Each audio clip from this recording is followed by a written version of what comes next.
السلام عليكم، اخباركم ايه؟ يا رب ان شاء الله كلكم تكونوا بخير وكويسين. النهارده هنعمل مع بعض جاتوه الشوكولاته. عملنا قبل كده جاتوه الكريمه، هنعمل برضو جاتوه الشوكولاته بطريقه سهله جدا وهتديكم نتيجه روعه.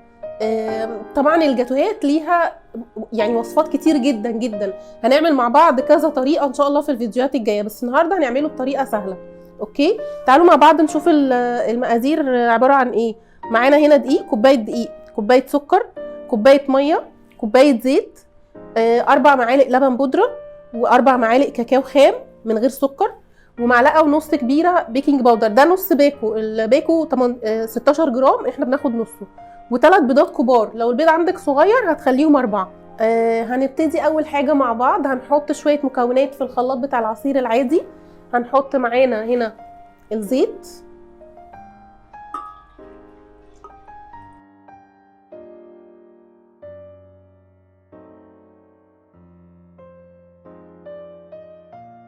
هننزل بالميه، بس احنا مش هنحط الميه كلها لان انا عايزه صوص تقيل، فهننزل بحوالي 3/4 الكوبايه اللي معانا دي، وهنسيب الربع التاني على جنب.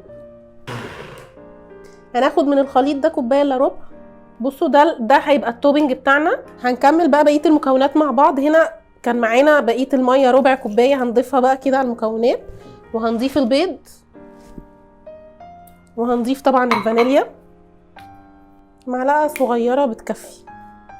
دلوقتي خفقنا بقيه المكونات، البيض وباقي الميه هنا في الخلاط. هنحط دلوقتي كده البيكنج باودر المعلقه ونص معانا، وذره ملح على الدقيق، وهننزل عليه بالمكونات اللي كانت معانا في الخلاط. خلاص كده احنا خفقنا كل المكونات مع بعضيها. هننزل بيها في صاج متبطن بورق زبده بيكون مقاسه 30 في 40.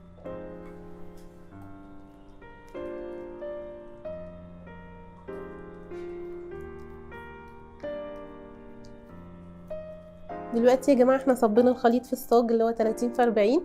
هنفرده كده معانا بالمعلقه او باي حاجه، علشان احنا محتاجين طبقه مش سميكه كده. الصاج جاهز معانا ان هو يدخل الفرن. بندخله على فرن سخن على درجه حراره 180، ما بياخدش اكتر من 10 دقايق او ربع ساعه، لان هو اصلا طبقه رفيعه. لو انتوا حابين تعملوا عدد اكبر من كده هتعملوا صاجين وتقسموهم. هندخله الفرن وهنشوف لما يطلع هنعمل فيه ايه. دلوقتي احنا معانا الصاج طلع من الفرن زي ما انتوا شايفين كده. هنعمل ايه بقى؟ هنطلعه كده بورقه الزبده، هنقسمه بالتساوي، يعني ده 40 سنتي بالعرض، هنقسمه هنخليه 20 و20، يعني بالتقريب كده. كده بقى عندنا جزئين اهم. هنحاول نقطع كده ورقه الزبده من تحت علشان ناخد كل جزء منفصل اهو زي ما احنا شايفين. وهناخد الجزء ده كده نقلبه على ورقه زبده نظيفه، ونحط معانا صينيه او اي حاجه علشان تكون حامل للجزء بتاع الكيك ده. وهنطلع بورقه الزبده كده بشويش. دلوقتي الحشو بتاعها هيبقى عباره عن حاجه ظريفه جدا. في عندنا بيتباع عند مستلزمات الحلويات كريمه باودر موس شوكولاته، بنتعامل معاها نفس معامله الكريم شانتيه بالظبط. بنحط ضعفها ميه، والنص الميه سكر، تمام، وبنخفقها عادي جدا لحد ما تهيش كده، وهنحشي بيها الكيك معانا. دلوقتي خلاص احنا حطينا طبقه من الحشو بتاع الموس. هننزل بالطبقه التانية بتاعه الكيك معانا عليه كده بنفس ورقه الزبده، وهنشيل بقى ورقه الزبده اللي معانا دي، مش محتاجينها خلاص. دلوقتي بعد ما حطينا الطبقه التانية بتاعه الكيك هنغلفها بس كده بالموس. مش لازم طبقه سميكه، يعني يا دوبك بس طبقه تغطيها.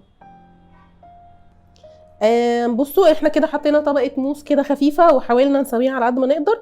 هندخل بقى الكيك معانا الفريزر لمده نص ساعه علشان يشد، ولو حطيتيه اكتر يعني مثلا ساعتين 3 كده هيبقى افضل، لان الجو حر جدا. هندخله ونشوف بعد كده هنتعامل معاه ازاي. بصوا يا جماعه دلوقتي احنا طلعناها كده من الفريزر بعد ما شدت شويه. عندنا التوبنج اللي احنا قلنا هنحطه على جنب اهو، كل ما بنسيبه بيتقل. تمام، هننزل بيه بقى عليها، بس هي لازم تكون متفرزه كويس جدا.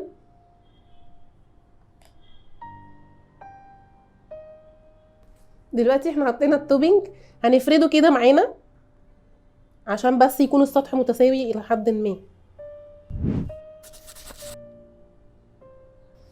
دلوقتي كده احنا بعد ما حطينا التوبنج هنحطها في الفريزر كمان تشد معانا، يعني مفروض حوالي ساعه، يعني هندخلها من نص ساعه لساعه لحد ما الطبقه دي تتماسك كويس جدا. دلوقتي احنا طلعنا مع بعض الكيك خلاص بعد ما شد شويه، انا ما سبتوش كتير عشان نكمل مع بعض الفيديو. المفروض ان انتوا تسيبوه اقل حاجه ساعه. تمام. هنقسمه بقى، يعني المفروض القطعه بيكون عرضها حوالي 4 سم مش اكتر. هنحط زي ما اتفقنا قبل كده السكينه في ميه سخنه وبنمسحها.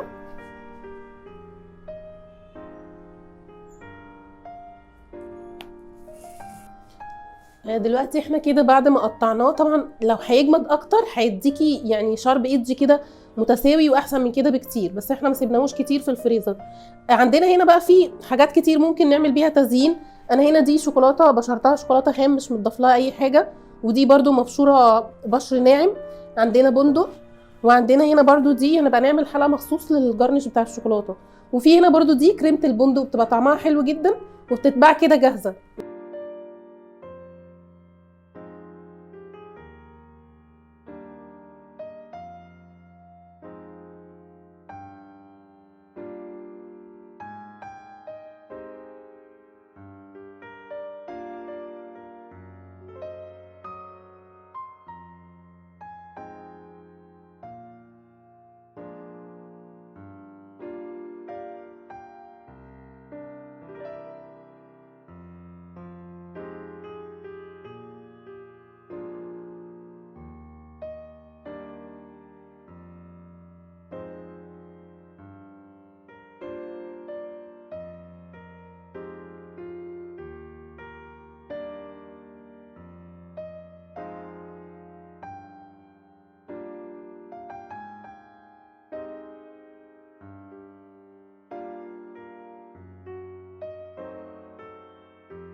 ده كان الجاتوه الشوكولاته معانا زي ما شفتوا سهل جدا. اتمنى تجربوه ان شاء الله هيعجبكم قوي، طعمه لذيذ جدا فوق الوصف. ولو عجبكم الفيديو ما تنسوش تعملوا لايك وسبسكرايب عشان يوصلكم كل جديد. مع كوكسيت وايمان عطيه.